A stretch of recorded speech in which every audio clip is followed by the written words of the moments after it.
Ito, napaka-importante nito sa mga small content creator na katulad ko or must yun talaga nagsisimula pa lang na 100 pa lang ang followers, 100 to 1,000. Ayan. Ito ang napaka-importante kasi ito yung magiging foundation mo para sa panimula mo sa mundo ng Reels. Ayan. Sa akin kasi 2 days lang na-unlock ko na siya. Napakabilis kasi napakasipag kong mag-upload ng videos.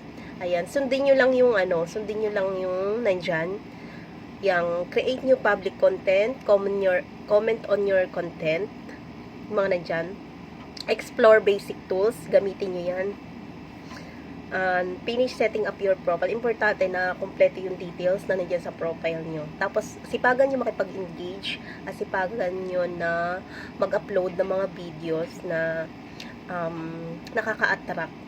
Pwedeng comedy, pwedeng nagtuturo, basta, ayan, kung ano yung hilig nyo, yun yung gawin nyo. Okay. Ayan, sana nakatulong. Salamat.